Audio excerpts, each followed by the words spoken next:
주말 영향으로 코로나19 감염 규모가 다소 줄었지만 여전히 비수도권에서 500명이 넘는 확진자가 이어지고 있습니다.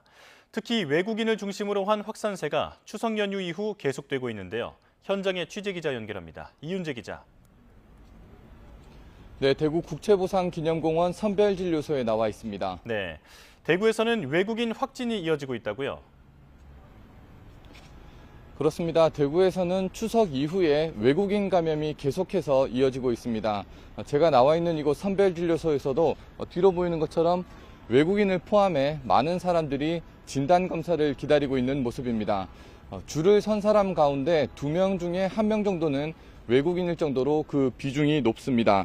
말씀드렸던 것처럼 대구에서 외국인 감염이 이어진 영향입니다. 지난달 20일 시작된 대구 외국인 모임 집단 감염과 관련해서 어제 하루에도 25명이 추가로 코로나19 양성 판정을 받았습니다. 누적 확진자가 대구에서만 632명으로 집계됐습니다. 주로 베트남인을 중심으로 확산이 이어지고 있는데요. 이들 국적 이외에 다른 나라에서 온 외국인 감염도 적지 않습니다. 외국인이 주로 출입하는 식당과 술집 등에서 크고 작은 집단 감염이 반복하고 있고 사업장에서도 확산이 이어졌습니다.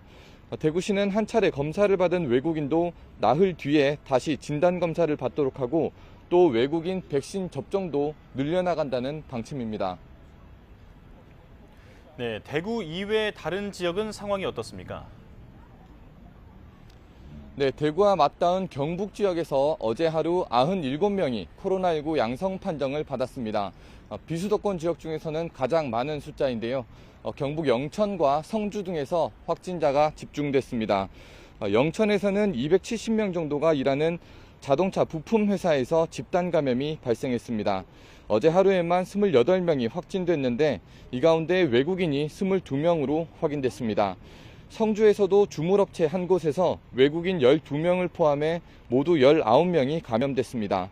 경상북도는 주로 기숙사 등에서 단체 생활을 하는 외국인이 추석 연휴에 지인 모임을 한 뒤 진단검사 없이 직장으로 복귀하면서 바이러스가 확산한 거로 보고 있습니다. 어제 하루 44명이 양성 판정을 받은 충북 지역에서도 사업체 등에서 감염이 잇따랐습니다. 역시 외국인이 절반 정도로 비중이 높습니다. 또 65명이 확진된 경남 지역도 외국인 식당 등에서 발생한 집단 감염이 이어졌습니다.